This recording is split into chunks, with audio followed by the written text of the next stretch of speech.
Parang matagal na nga yung oil niya. Parang na-stock na ako siya. Ayun. Pero hindi naman siya nagbawas. Wow, yeah. Putang dumi na rin din. Parang ano to, delikado itong isa. Bilog na to.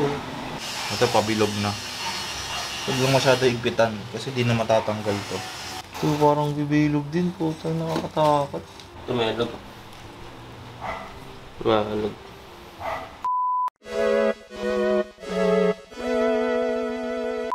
Good day guys, Desi TV here. Welcome back to my channel. At ngayon ay mag-maintenance tayo ng NMAX version 2. Ito yung nabili ng kapatid ng girlfriend ko sa Facebook Marketplace. Ito siya. 105,000 pesos. Tapos, ayan. So, stock yung makina, stock yung panggilid. Tapos, ito lang yung mga napalitan. Ayan. Tapos, mga gold bolts. Ayan, mga ganyan. Tapos, windshield. Tapos, meron na rin siyang kasamang mini driving light. Tapos, bracket. So, ito lang yung mga napalitan sa kanya. Pero lahat stock na. So ngayon, i-maintenance natin siya. Siyempre, para sure lang, papalitan natin ng oil, tapos i-check natin yung panggilid. So ito yung gagamitin nating pang change oil sa kanya. Ito yung gagamitin sa engine oil. Ayan, super oil na speed tuner, katulad dun sa PCX ko. Tapos ito, 150 ml to, pero 100 ml lang ang kukunin natin dito. So panalo na rin para sa 105,000 pesos. So ang kagandahan sa kanya, yung kulay niya, kung papansin mo, kulay brown na, 'di ba? 2021 version siya, tapos sa papel, naka-indicate na rin na brown siya. So, yun nga, maganda na rin siya. So, pati rin pala dito sa plaka, may nilagay na aftermarket plate holder. Ayan ang tawag dyan. Palitan na natin ng mga engine oil at gear oil. So, ayan guys, kailangan nyo ng 12mm, tapos ratchet.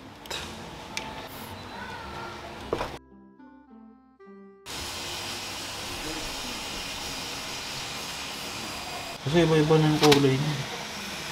Yung sura ng oil. Pero ano na yung kulay niya? Oh? Bakit ganyan? Ayun yung kulay ng oil talaga.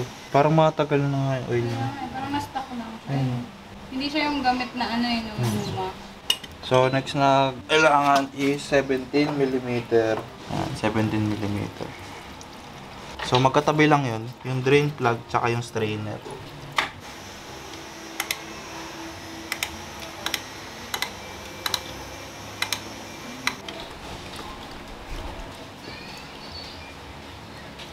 Ito yung strainer niya.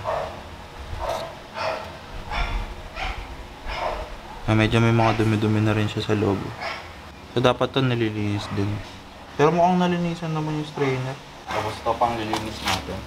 CVT ng Kobe.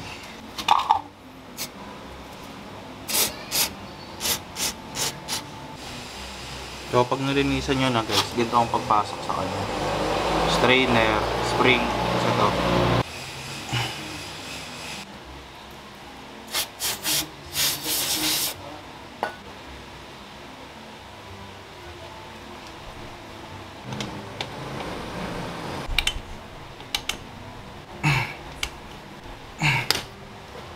Tapos natin i-drain yung engine oil.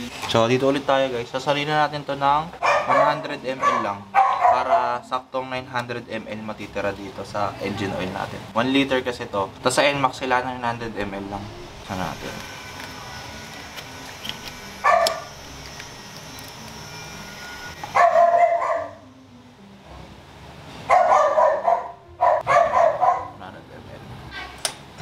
Diba? Ngayon, sa mismong dipstick din nakalagay 900 ml.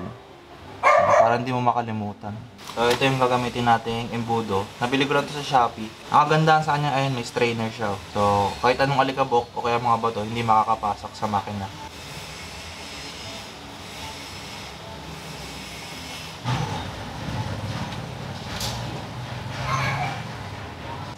Okay.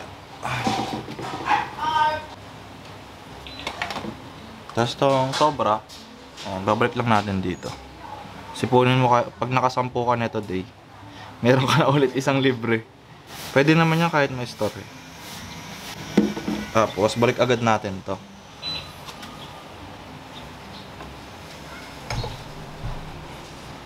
Okay na. So sa gear oil guys, kailangan nyo dito. Ay dito, 12mm tool.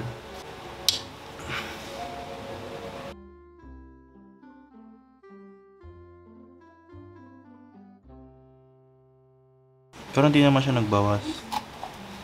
Wow, yeah.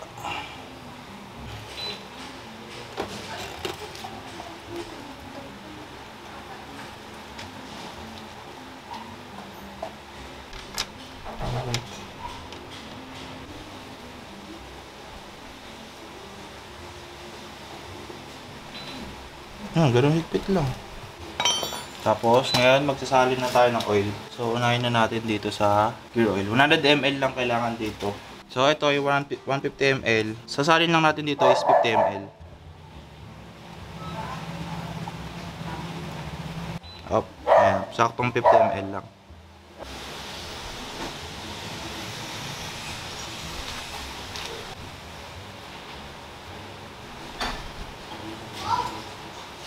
So ito guys, saktong 100 ml na yan. Salin na natin, derecho.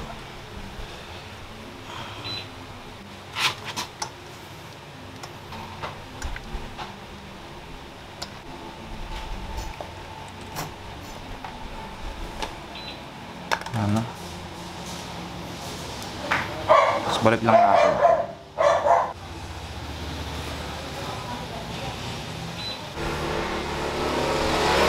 Yun lang. So ito guys, gagamitin natin to ng impact wrench para mas mabilis natin mabuksan lahat.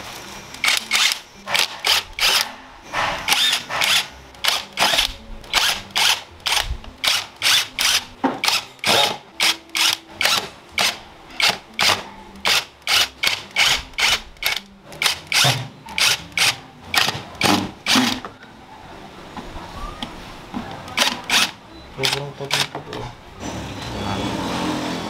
Putang dumi na rin din. So ito palitin na rin to. Ito unting linis lang. So next, dalawang Philips ko. Parang ano to, delikado itong isa. Bilog na to. Alin. 8mm.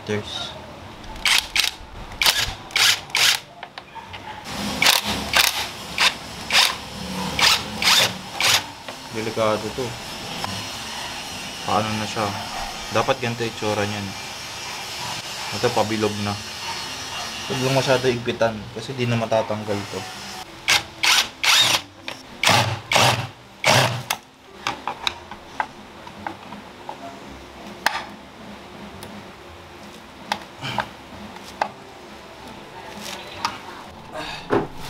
Sama ng bilog oh. Ayan, bilog. Ito dito sa loob. Ayan, bilog na rin. Yung iba, pabilog na rin. Parang ginamitan kasi siya ng ano, yung mapurol na, ayun, mapurol na Philips. Ito pa, ang lala na rin nito, natanggal pa. Kumapit pa. Ayan o. Dapat ganito halos itsura niya. So, ayan, dahil loose thread guys, hindi namin mabubuksan yung panggilid. Tingnan mo itsura din. Ito parang bibilog din po. Nakakatakot. Parang bibilog. Dito guys, sinabi sa akin ni Andre, yung may-ari ng NMAX, na meron siyang nararamdaman na lagotok. Kaya ang una kong ginawa ay tinest drive ko yung motor para malaman ko kung saan banda yung lagotok. Pwede kasing sa rear shocks or sa front shocks yon. Pero mas ramdam sa handlebar yung lagotok, kaya naisipan kong tanggalin yung front fender para makita kung anong meron.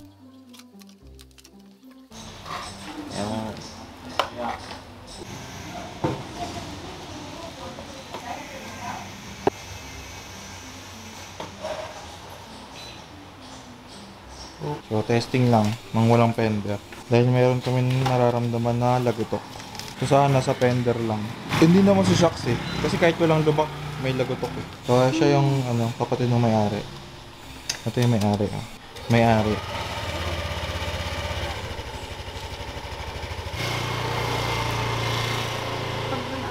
So, yun guys, panibagong araw. And dumating na yung ating backup. So, ayusin na natin yung nararamdaman na lagotok dito. Akala ko kasi kahapon, ayan, front fender lang. May tumutukod sa gulong. Sabi ni Pot, wheel bearing daw. So, ito yung nabili namin kanina sa shop. Koyo wheel bearing. Napang NMAX version 2. 6300 yung serial number na ito. Wala kasi sa ano eh, kasa eh. O-order pa. May grasa ka dyan, Pot? Meron. Yun. Kalimutan ka bumili kanina. Ano? Bushing. Ehe. Tigas.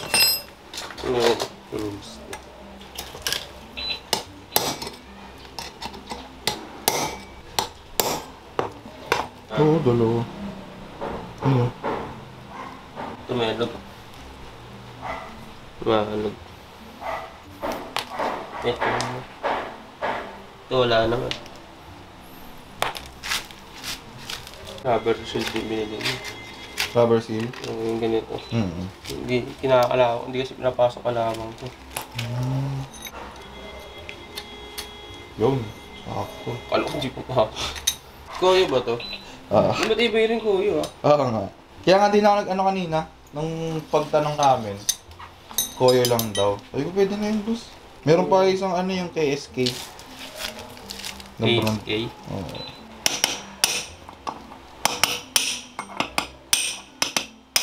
Di mo nagagrasahan yung loob?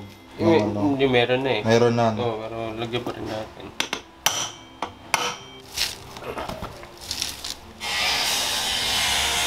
Marami ko. Isip ko sana, pag-practicean ko sana yan, ako gagawa. Kaso, isip ko ang kalat pala niyan, pre. Grasa, kaya pag naglilinis nga ako pang gilid eh. Yung torque drive, no? Ang kalat eh, torque drive. Oo. Kahit dun pa nga lang, madami ng bakla. Yun yung pinaka-unat huli ko ng paggawa gamit grasa eh. Ang kalat eh.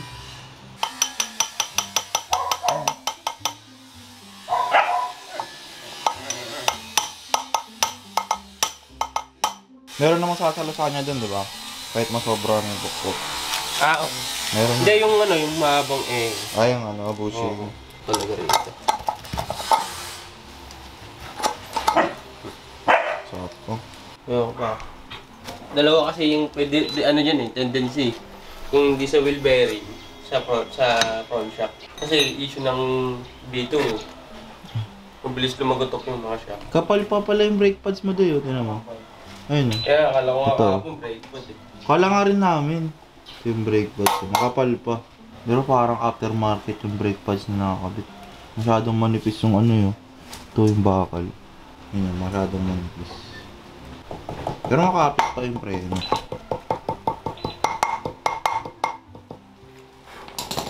Ramdam ba yan, no, pre? Parang tok. Tok. May gabi? Oo. Kasi kung piling ko hindi shocks yan eh. Kasi pag shocks, lalabas yung kapag ka nagpi-play, di ba? Pag nagpi-play. Ayun, kahit onting under mo lang eh. Bagay kasi lagotok niya pag rin na ano kayo. Oo, di ba? Nilalagotok ko eh. Pero kapang kahit daan mo, Oo. freeway. Kaya tingin ko lang dyan wheel bearing talaga. Yung wheel bearing lang. Yung mga mekaniko, may mga first opinion, second opinion na pre. Mm-hmm. Sa akin, first opinion ko pre, fender lang eh. Sabi ko baka may batong naka ano dyan. Basic eh, pot-pot oh.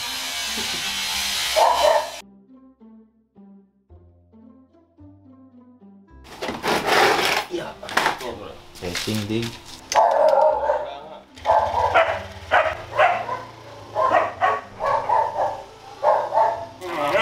Basic, tama ang second opinion ni Potpot. Front shock. Front shocks. Front. Buti nga pinagamit ko kay Potpot kagabi. Sabi ko, testing mo nga, Pot. Eh, yung kabig. Wala. Nawala rin. Bearing yan pag may kabig. Dalawa. Hindi bearing, front shock. Huwag mo ipapagawa kayo dito sa Bulacan. Kontakin niyo lang. Lagay ko Facebook mo, ha? Lagay ko yung Facebook mo. Okay na, day. Dapat pre. So yun guys, natapos na namin gawin yung issue, natapos na namin gawin yung issue dito sa NMAX, tapos na maintenance na rin. Kaso yung panggilid, hindi pa nga namin mabuksan kasi nga loose thread yung screw. So, abangan nyo na lang sa next vlog. Kapakita ko sa inyo yung mga gagawin pa dito sa NMAX version 2. So, Belzy TV out.